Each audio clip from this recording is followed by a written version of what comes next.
Hello, Chicago!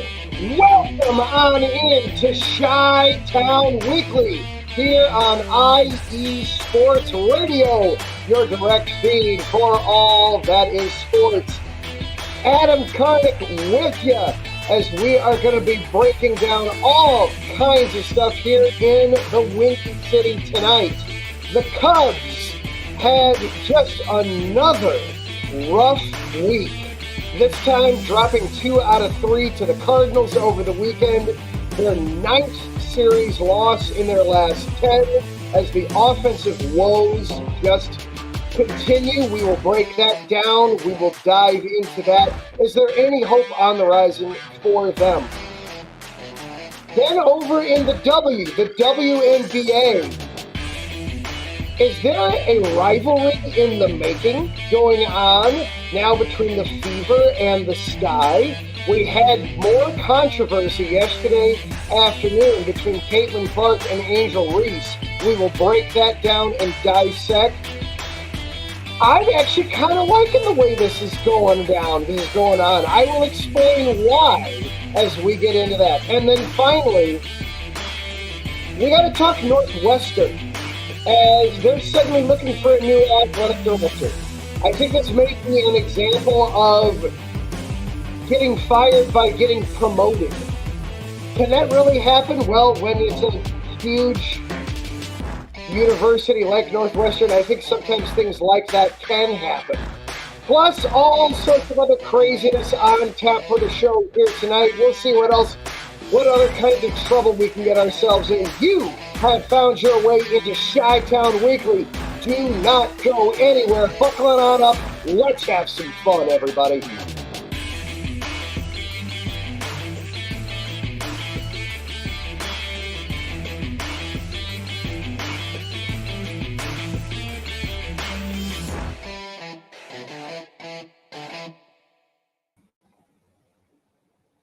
Hello and good evening once again, everyone. I am your host, Adam Karnick. Glad that you are here on Chi-Town Weekly. Not only can you hear me, you can see me now if you are watching live over YouTube or Twitter or Instagram or any of the other ways that you can get our content. Glad to be making the transition over here with you so that we can have some more fun and interact that way as I get myself readjusted here. Lots in store for you here tonight. We are going to be talking Cubs as they are just getting underway against the Giants tonight. We will also be breaking down the Chicago Sky over in the WNBA, as we've got a few teams now that are just struggling and vying for disappointing throughout the city. And then we'll also cap things off over in the collegiate side of things with Northwestern University, as they are now suddenly finding themselves looking for a new athletic director. So lots to go through on the show here tonight. We are going to have some fun. I promise it's not going to be boring. We're going to entertain ourselves all the way around the way. Before we get too much further, though, we do want to say a quick word and acknowledge our sponsors. Of course, Planet Jerky, premium brisket beef jerky, the jerky that's on a whole other planet. You can check them out, planetjerky.net. I would highly recommend the volcanic jalapeno. It is very tasty. And our other sponsor, Seal the Deal Wax Seals by Cecilia B. So we'll have a quick word from those sponsors, and then we will dive right in. Do not go anywhere.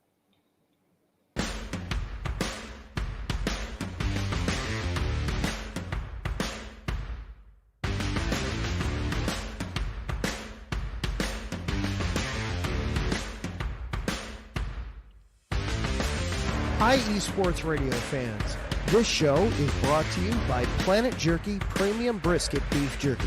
Planet Jerky is the official jerky of the 2022 California League champion Lake Elsinore Storm, single-A affiliate of the San Diego Padres. This all-brisket jerky has gluten-free options, contains no MSG, no sodium nitrate, is low in sugar, and high in protein. Go to their website at planetjerky.net and follow them on Instagram at Planet Jerky. Planet Jerky, the jerky that's on a whole other planet.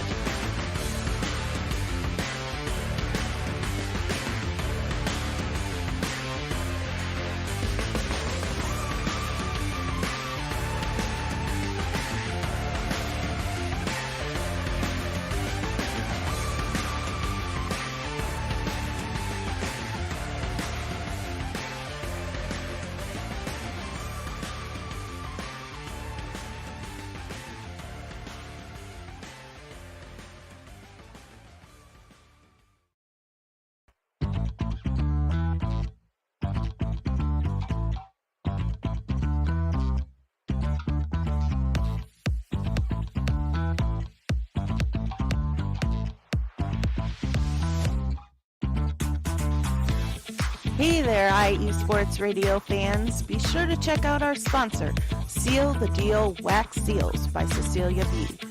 You just finished your very own wedding or baby shower invitations and you're looking for that extra special touch?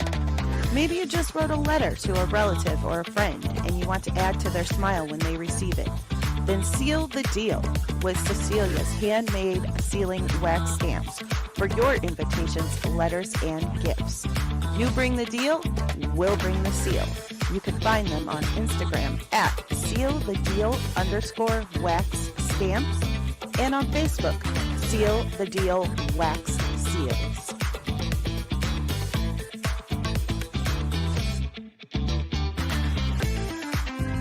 And welcome back on into Chi-Town Weekly here on IE Sports Radio. Be sure to check out both of our sponsors, Seal the Deal Wax Seals at @SealTheDeal_Wax Seals on Instagram, or find them on Facebook at Seal the Deal Wax Seals. You can also check them out on our website, iesportsradio.com/Seal the Deal Wax Seals. You should just check out our website anyway, iesportsradio.com, where for the last 10, count them, 10 years now, IE Sports Radio has been bringing you outstanding content, ranging from interviewing legendary athletes to authorized media personnel, while building tailor-made shows for sports diehards all across the country, including this show right here in the best sports city in the USA. You can check us out at iesportsradio.com. You can also check out the shop, get some merchandise there. They keep all kinds of great things for everybody there. You also follow us on X, Instagram, Facebook, and TikTok at IE Sports Radio. These shows, in case you're not able to catch us live on Monday nights, you can also catch us as a playback on as podcasts on Apple Podcasts, Spreaker, Spotify, iHeartRadio, Google Podcasts, Amazon Music, Audible, CastBox, Deezer, Gio7. I know we have some listeners on Gio7 as well. You follow along with this show, also is available for you on social media, on X at IESRC, or you can follow along with me personally. I am at Adam_Karnik. Woo! Lots to get through there at the beginning. Let's dive into some sports guys, shall we? As producer Larry B is having some fun in the background there, having some fun keeping up with all of the different little promos and things that you can read along with. And keep me on my toes tonight. So we're having lots of fun in it. More fun than I think the Cubs are having right now, as they have just really struggled to put up runs for the last month and a half now. The Cubs this past weekend against the Cardinals in a 3-game series scored 6 runs in the 3 games, 5 of them coming in one game Saturday afternoon. Between the other 18 innings, 1 run. And to compound problems, only 2 extra base hits across the weekend as well, both of them for Ian Happ. Ian Happ, a 3-run home run on Saturday afternoon, and then a double in, I believe it was the 8th or 9th inning yesterday afternoon in the loss to the Cardinals. It's getting to the point where if Shota Imanaga's not on the bump, they lose. It's just that cut and dried, and that's not really fair to the rest of the pitchers. The pitching staff, the starters anyway, are still going strong. But this is now 9 out of their last 10 series that the Cubs have dropped. And the one exception in there was a 2-game series against the White Sox, which unfortunately barely counts as beating a major league team right now. But it was also a 2-game set where they needed come-from-behind wins. You had an 8th inning comeback, and they had a 9th inning walk-off against the White Sox. So they're just not doing well at all offensively right now. Terrence remarking, perfect transition regarding the White Sox. Not having fun at all. Yeah, the White Sox are not having fun. They've got the night off mercifully after they got absolutely spanked in the desert of Arizona. Just misery, misery, misery. But for the Cubs are far more frustrating at this point because we expected things for them coming into this season. But at the same time, maybe we shouldn't have. I talked about this before the season started, and it's reared its head here again over this last basically 6-week stretch where the Cubs are just struggling so much to generate offense. Offense was a problem for this team last year. They look like they do look a little bit like the Angels. The Angels actually, Frank, I'd take the Angels over the White Sox right now, but then I'd take anybody over the White Sox right now.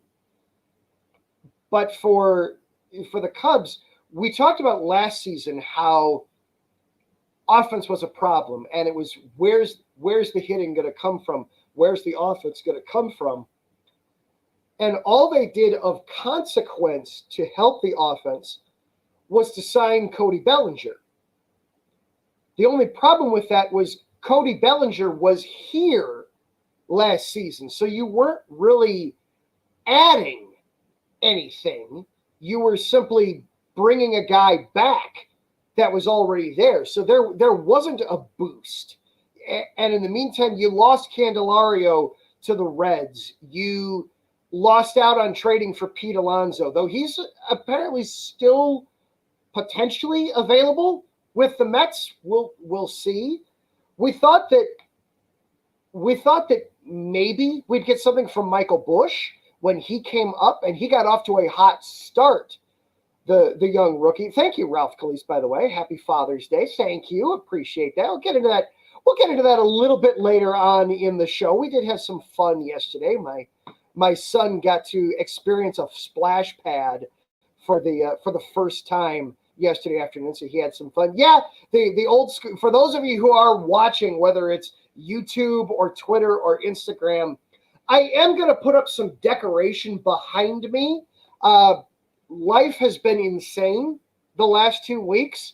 I have the things to put up. They are here in the studio. I just haven't taken the 10 minutes to put them up yet. I've actually got some very nice art, some very nice sports art that's going to go up behind me. So it's not just going to be the faux 70s wood paneling, technically 80s, because that's when this house was built.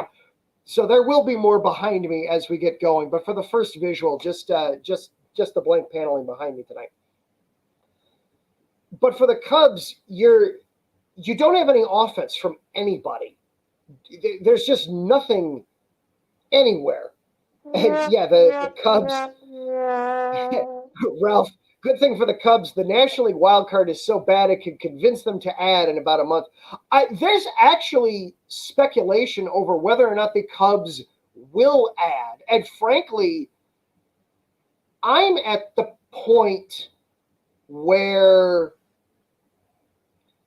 if it stays like this, I'd actually prefer that the Cubs not add.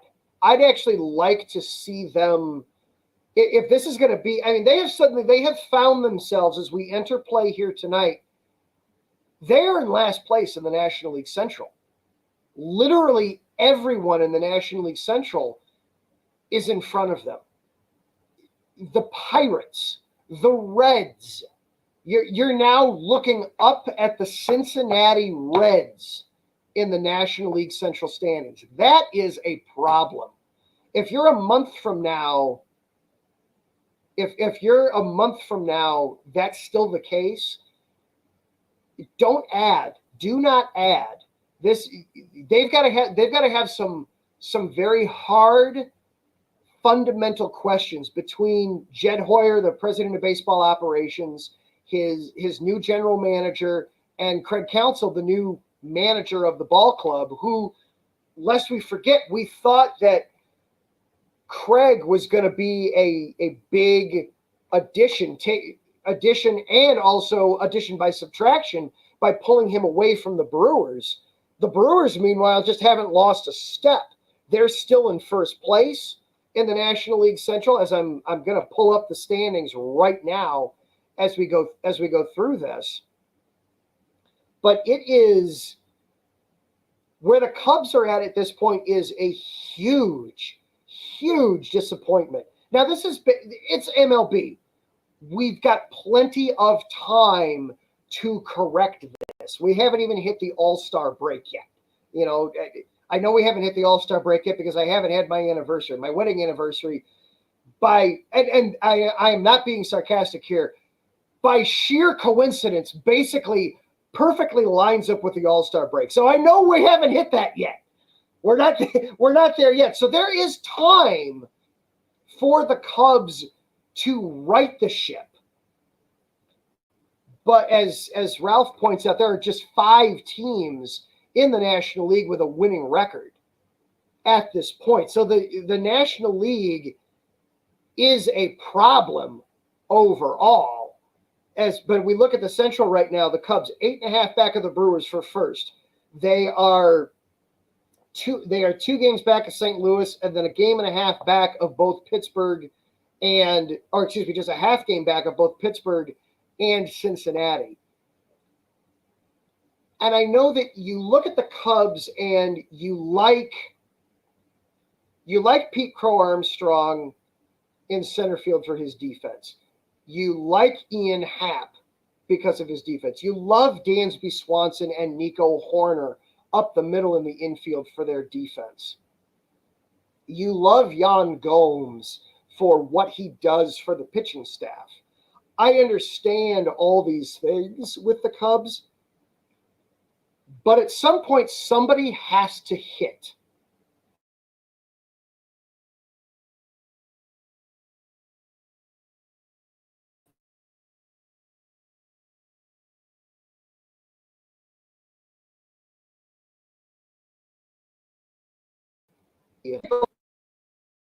You've got to take some pressure off of those guys.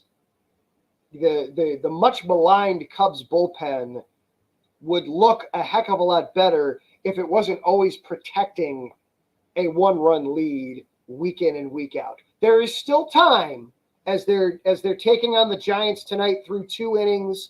We are entering the top of the 3rd, no score. Javier Assad on the bump tonight. I like him. He's been pitching very well. We are going to see Kyle Hendricks return basically out of necessity to the starting rotation as more injuries to the Cubs pitching staff as Ben Brown and Wicks both head to the injured list within the past week. So Kyle Hendricks, basically because you have nobody else left, comes back to the starting rotation. There is time to correct this. There is time to fix this. But man, you gotta get on it. You gotta start figuring something out, and it's gotta happen quickly. We are going to take a quick break. When we come back, we're going to talk about one of the youngest teams in town that is unfortunately also going through a little bit of a skid right now.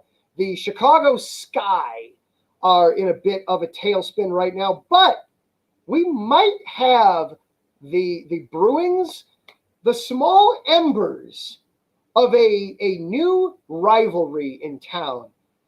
I'm all for it. We will discuss that on the flip side of this break. You are listening to Chi-Town Weekly here on IE Sports Radio, your direct feed for all that is sports. We will see you in a couple minutes.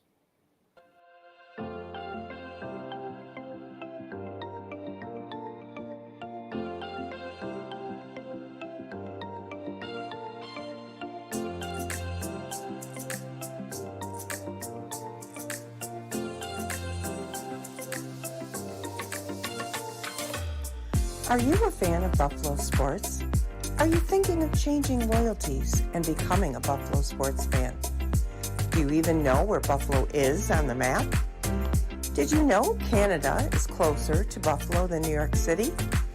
Welcome to the Buffalo Huddle, every Tuesday night at 7 p.m. Eastern Standard Time and 4 p.m. Pacific Coast Time on IE Sports Radio, your direct feed for all that is sports. I'm your host, Patty Bax. This is a podcast designed for you, the passionate sports fan. I know you love your sports. Who doesn't? I cover Buffalo sports and so much more by bringing in the human elements. I call it Buffalo Sports with a Twist. Join me as we take a journey into the world of Buffalo sports. I guarantee you'll fall in love with Buffalo just like I did. Each week we start with an inspiration, question of the day, a Buffalo fun fact, and our weekly challenge to you, the listener. Come huddle up with me.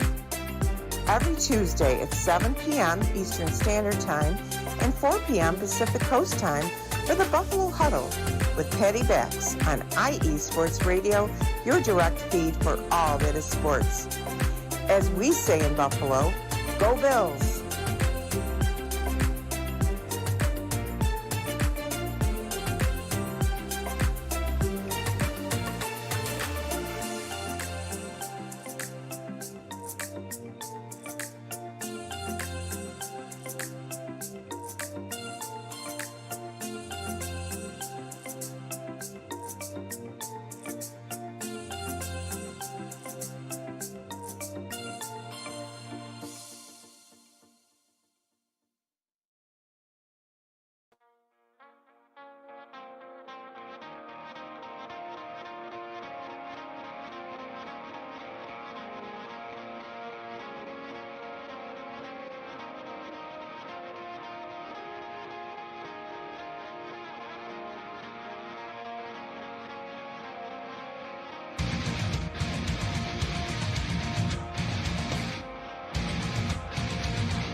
Hey sports fans, do you like wine? Well, we've got the show for you.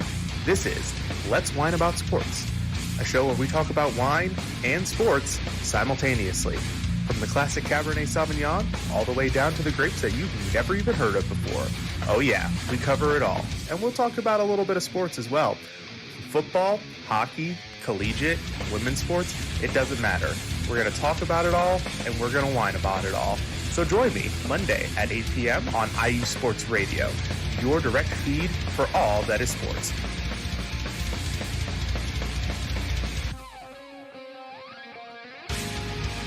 And welcome back into Chi-Town Weekly here on IE Sports Radio, your direct feed for all that is sports.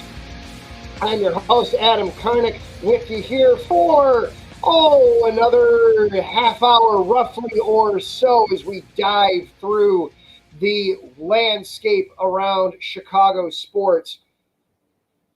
The WNBA and the Sky in particular are getting a lot of attention this season. Obviously, the Caitlin Clark effect has carried over into the WNBA, not just staying behind in the collegiate game. And it is having great effects all the way around.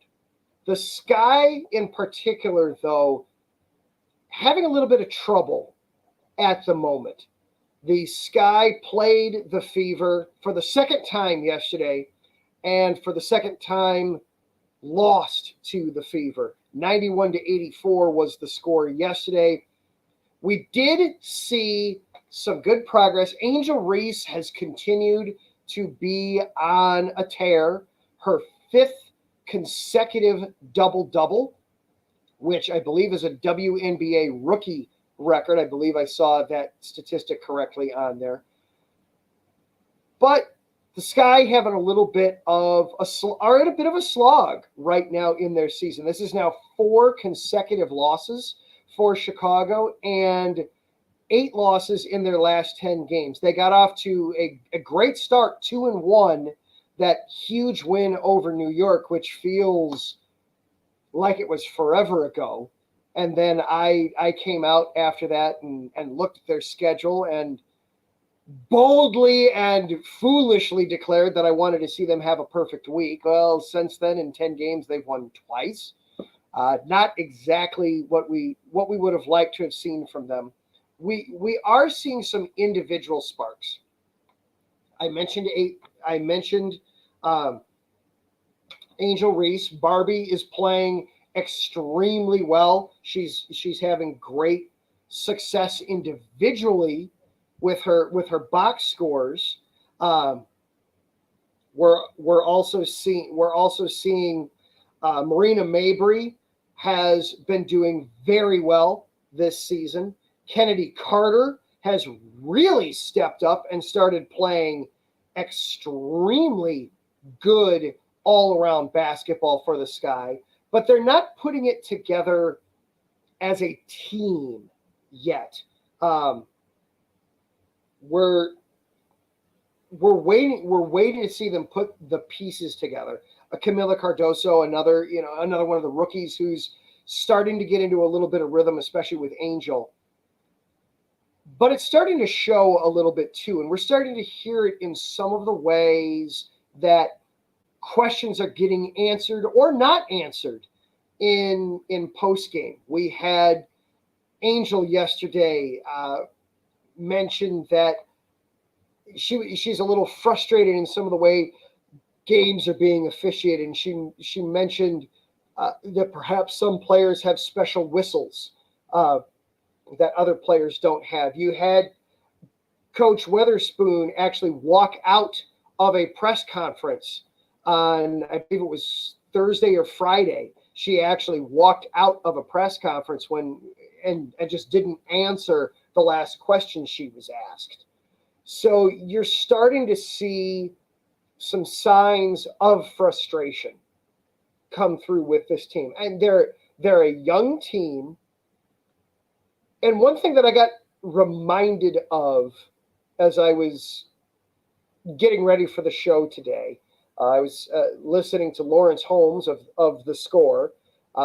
Anybody that is even at all remotely interested in sports talk, I would highly encourage you to seek him out. He is the best guy in the city, bar none, for just how to do a show, how to listen to a show, how to be a host. Lawrence Holmes is phenomenal. And he reminded me of something that I realized I knew, but I hadn't thought about. I hadn't really processed it in my head. What the WNBA demands, especially of its rookies, is completely unheard of in North American sports. You have Angel and Camilla and Caitlin Clark and all the other rookies 3 months ago. We'll wind the clock back 3 full months. We'll be generous here. They were playing in the NCAA national tournament 3 months ago. 2 months ago, they were getting drafted. Now, they're 14, 15, 16 games into a professional season already. No other sport does that. You know, in the NFL, you get drafted in April. You don't play a game. You don't play anything of consequence for 5 months. The NBA, you get drafted in late June, early July, and it's 3.5, 4 months before you're playing.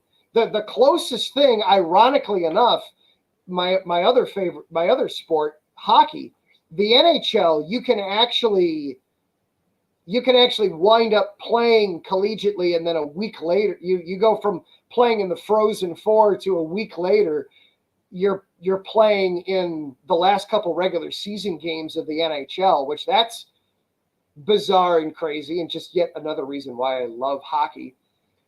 But even there, that's the end of the season, and you're being thrown into the fourth line, and you're maybe getting 6 shifts a night. You know, you're maybe on the ice for all of 7-8 minutes, maybe, out of a 60-minute game. Certainly nobody is bringing in a kid that just played for North Dakota and saying, all right, kid, you are now the focal point of our team as we get ready to go on this stretch run. Nobody's doing that.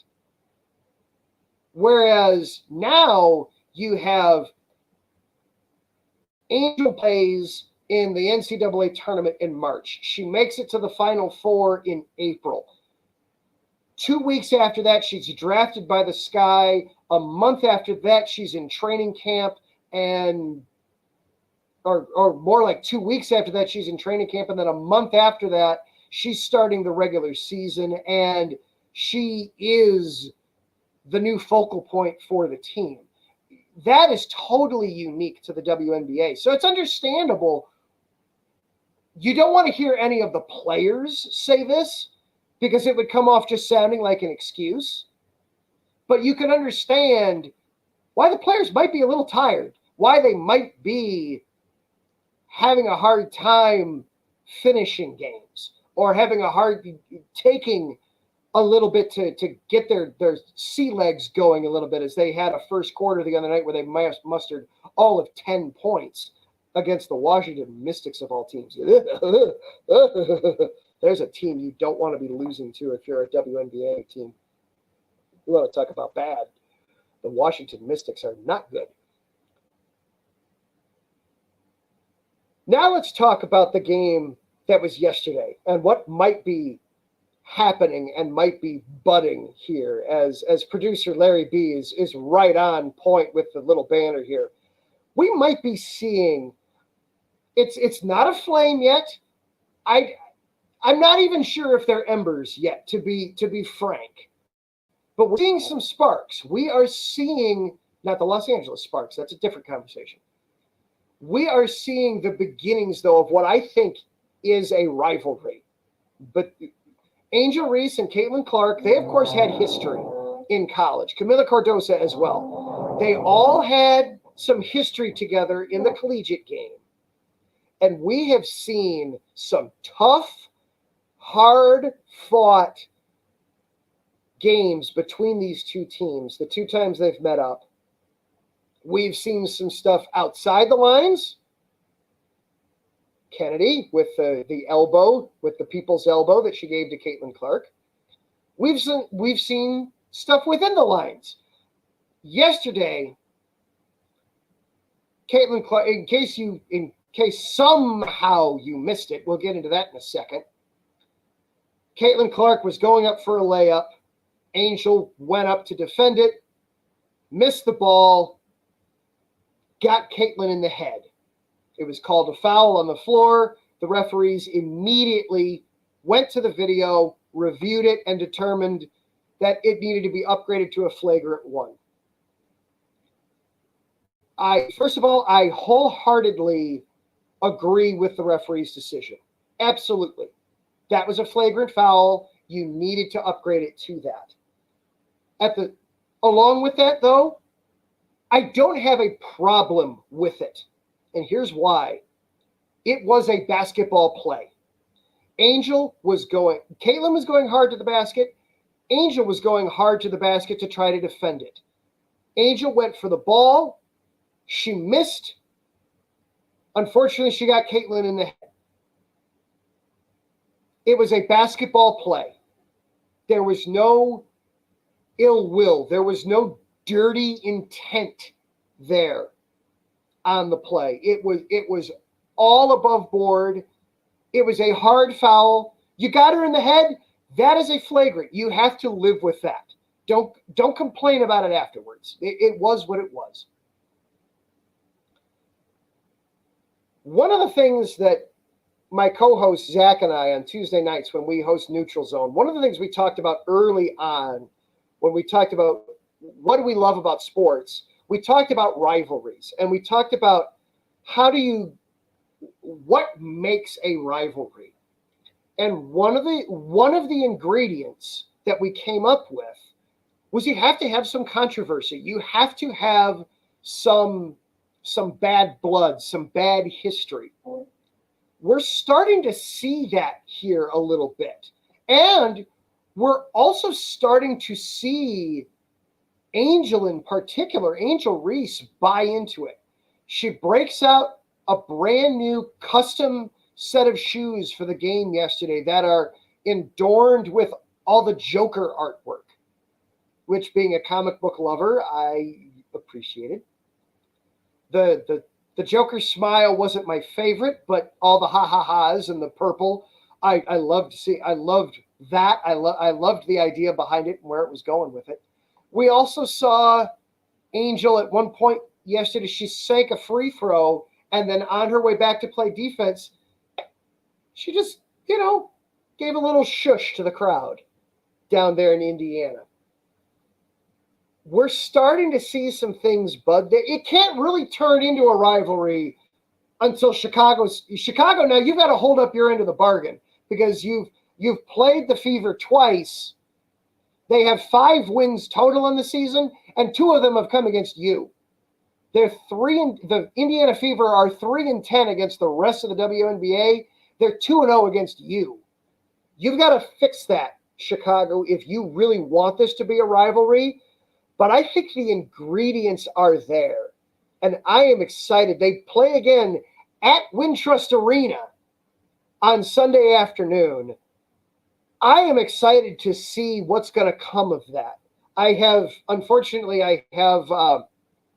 other engagements. I'll actually be doing a concert that afternoon during the game. Shout out to my alma mater, Concordia University. If you happen to find yourself in River Forest this weekend and don't have anything to do, come by and check it out. A free concert on Concordia's campus. 1:30 is when that'll start.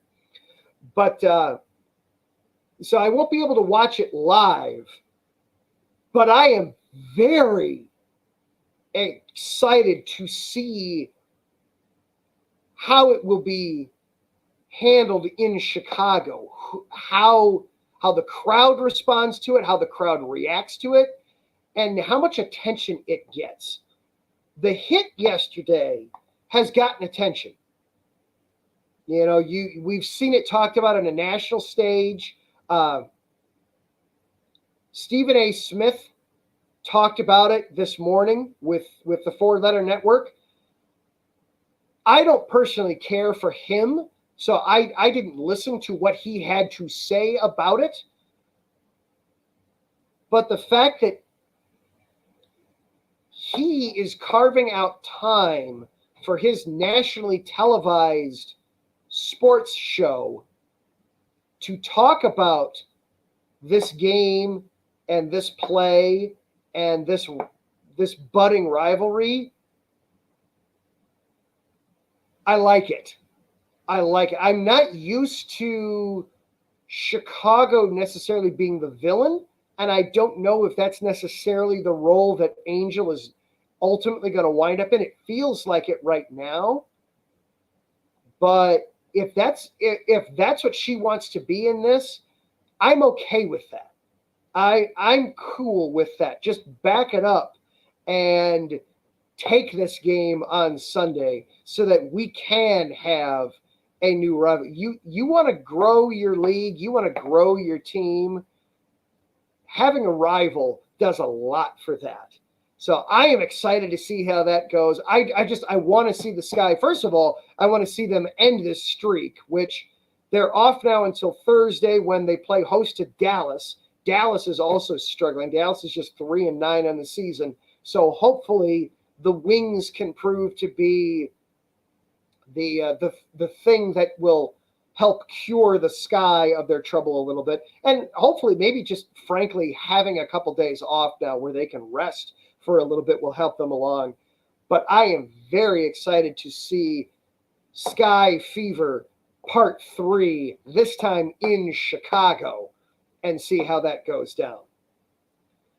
We're going to take one more break, and then on the flip side of that break, we're going to dive into the college realm for a little bit. We talked about Northwestern last year for some not so good reasons. We don't have to get that deep in it, but they're being a little strange again. I feel like somebody got promoted because he wasn't good at his job. We're going to talk about that on the flip side. You are listening and watching Chi-Town Weekly here on IE Sports Radio, your direct feed for all that is sports. We'll be right back after this.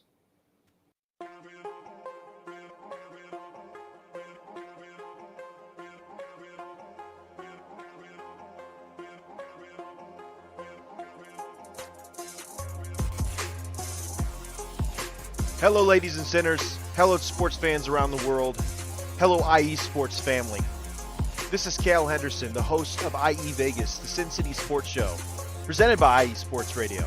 If you folks are interested in sports in the Vegas area, if you're wanting to have a blast for 1 hour every Tuesday night from 7 p.m. Pacific Standard Time to 8 p.m. Pacific Standard Time, this is a show built for the Vegas sports fans, where we feature the Las Vegas Raiders, the Las Vegas Golden Knights, the Las Vegas Aces, and the University of Las Vegas, Nevada Rebels.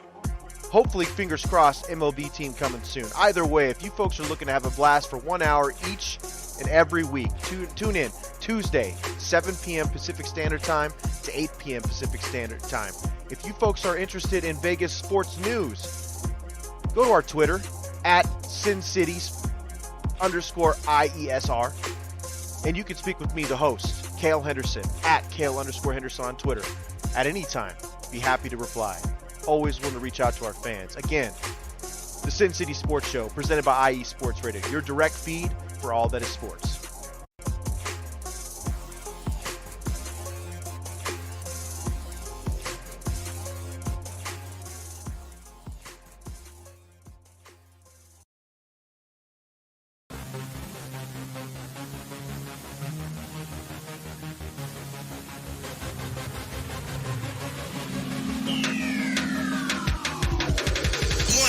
Everybody, this is Taryn Rodriguez.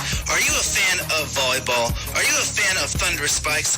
Then I have the show for you, Set Point, where I cover NCAA men's and women's volleyball, high school boys and girls volleyball, beach volleyball, and even professional volleyball. Catch the action every week here on IE Sports Radio, your direct feed for all that is sports. And welcome back into Chi-Town Weekly here on IE Sports Radio, your direct feed for all that is sports.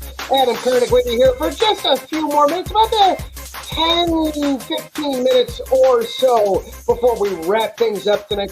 Producer Larry B and I are having a little bit of fun there with that last drop. That is some good tunes that Taryn uses there for that set point. Definitely check him out. He is getting ready to get started here right here in just a couple of minutes on a lot of these same spots. So be sure to check him out as well, breaking down everything happening in the world of volleyball. He during the college season, he talks a lot about Loyola's men's volleyball team. So he keeps himself up to date on everything happening all around the volleyball world. Haven't heard him talk so much about Northwestern volleyball, but that's, Northwestern, we know that they get talked about for other things, other reasons. Like, for example, over the weekend, athletic director Derek Gregg got pushed out from his role.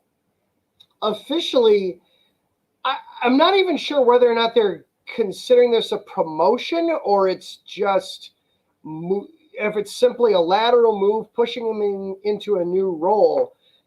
He's going from being the athletic director to he's now overseeing athletic strategy for the university. Quote, focusing on name, image, and likeness and other major initiatives.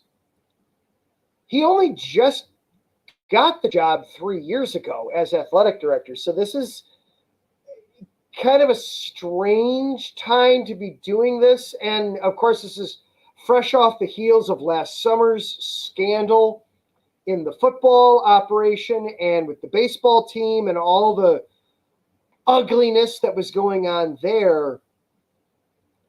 This feels like a firing, but they're not calling it that, and he's still there, he's still employed.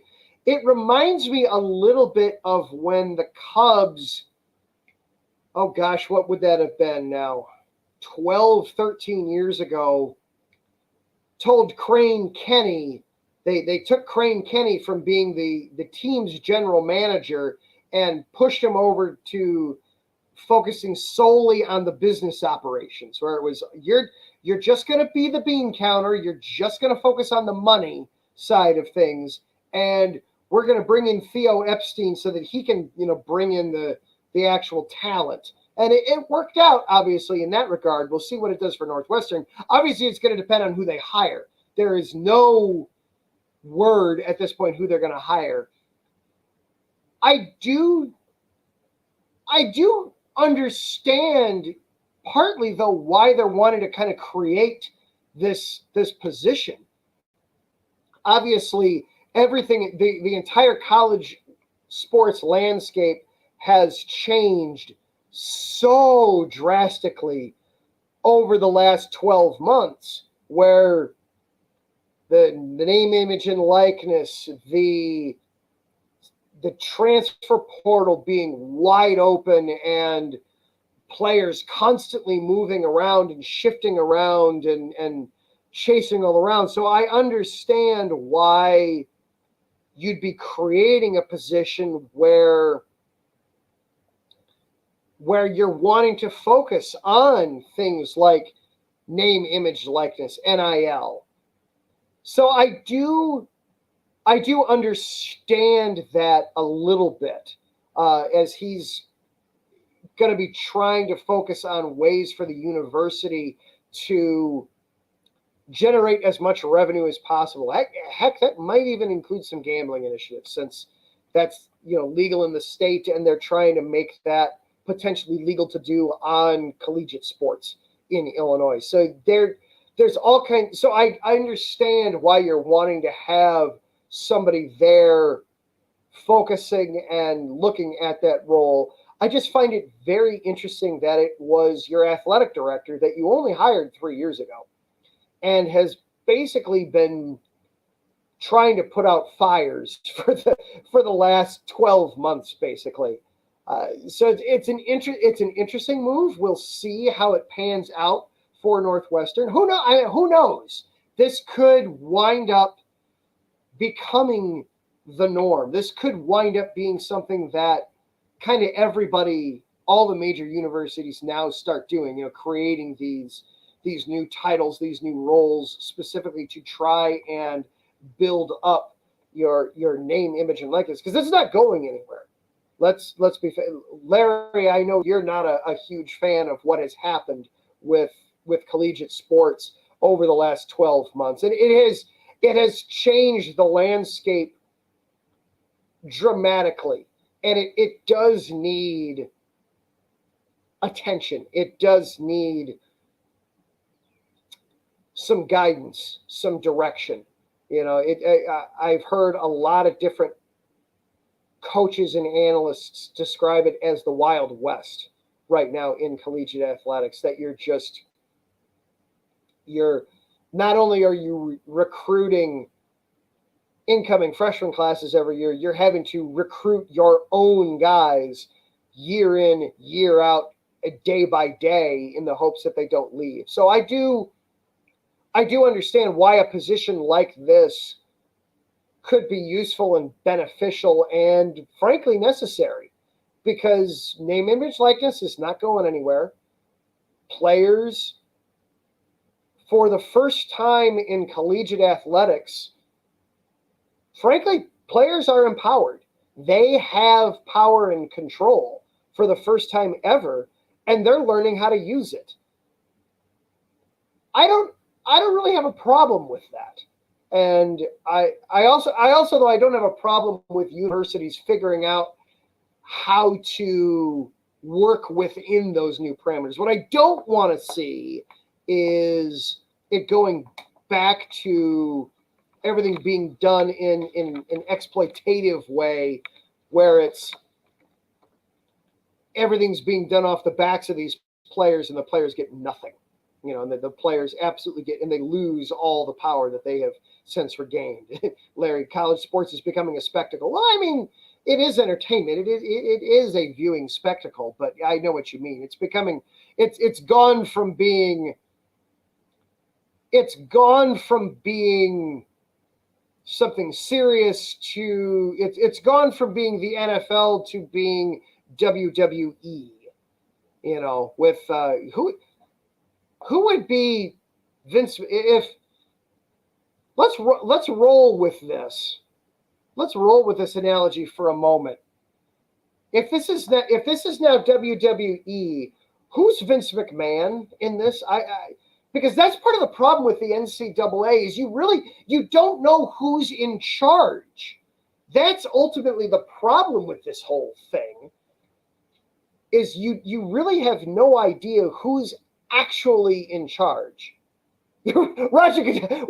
Well, yeah, Roger Goodell is, he's certainly a puppet master, but that's a totally other thing. But as that goes through with the NCAA and Northwestern, I have not seen any names yet mentioned for their new athletic director.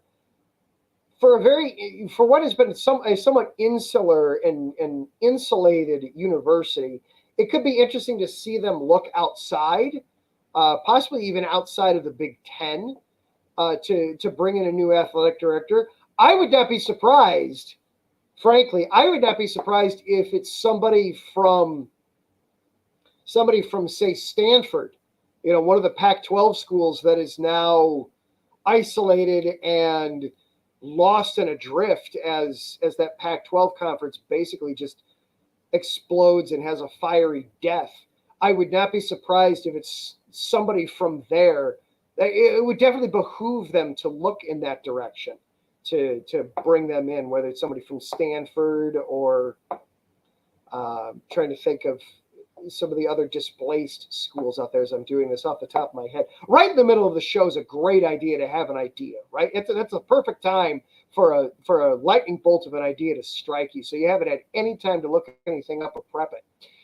I'm going to have to hang on to that thought for next week, I think, and try to help Northwestern come up with a list a little bit. But the Pac-12, I think, would make, looking out in that direction, that would make a lot of sense for Northwestern. Just get some different views and different perspectives and different opinions in there. Northwestern is a university that prides itself on attempting to maintain an academic standard within its athletics. But you can certainly, in this day and age, you should be able to do both. It should not be impossible to do both. So we'll keep an eye on who the Wildcats might be targeting to bring in as their new athletic director, and to see what comes of this new title and this new emphasis on having to help players generate revenue to keep them. I mean, Northwestern being so, Evanston is so close to Chicago, they have labeled themselves for years as being Chicago's Big Ten team. This is one of the biggest media markets in the country. Certainly there should be opportunities that make your school, your situation unique and a boon to players trying to not just help out their athletics, not just help their academics, but trying to create a brand. Yes, absolutely. Fall Out Boy is from the Chicago area. They're not from Evanston. No, and of course, had you not asked me, Larry, I would of course been able to tell you. But now that you're asking me, it's gone. But yes, they are from Chicago. They are a Chicago band. I like them, by the way. I enjoy some Fall Out Boy. The one that just came out a couple years ago, I still very much enjoy listening to that when that comes up on my Pandora and bring things, and we'll seek out some of those tunes. I enjoy that. So yes, Wilmette, thank you. Yes, Wilmette is where they are from. But yes, this Chicago, they're very much a Chicago band. Chicago guys done well. That is just about going to wrap things up for this week. I do want to say a shout out to all of the fathers of IE Sports Radio and all the fathers in the audience. Happy Father's Day to all of you. I hope you had a good Sunday. We had some fun. Got to take the family over to a splash pad. Had some fun there. It's the first time my son had experienced one of those. He had a ball. We'll just leave it at that. He had himself an amazing time. Coming up next on IE Sports Radio, it is Taryn Rodriguez, the Set Point, breaking down everything happening in the world of volleyball. So you can check him out next live right here on a lot of these same spots on YouTube, on Twitter, on Instagram. If you are listening to the show later on as a podcast, first of all, thank you for listening to the show. Whether this was your first show or your 187th show, thank you for being here. I really do appreciate it. If you were used to listening on Spreaker and you're going, hey, wait a minute, I missed the live show, you can now catch us live on Monday nights, same time. Just follow at IE Sports Radio on Twitter or on YouTube or Instagram, and you can catch the show live. You can also follow along with this station. We're at IESRC. You can find the show there as well. Next week, I hope to have it up on my own personal Twitter, at Adam_Carnick. Huge shout out and thank you again to our sponsors, Planet Jerky, Premium Brisket Beef Jerky, the jerky that's on a whole other planet. Find them on Instagram at Planet Jerky. Also, you can find them at planetjerky.net. And Seal the Deal Wax Seals by Cecilia B. Find them on Instagram at SealTheDeal_Wax Seals or on Facebook, Seal the Deal Wax Stamps. You can also find them IESportsRadio.com, Seal the Deal Wax Seals. Big shout out and thank you to producer Larry B. Excellent job, sir. Thank you so very, very much. And for all the hard work that you do behind the scenes at the station. It does not go unnoticed nor unappreciated. Finally, thank you again to all the listeners for hanging out with us for this last hour or so.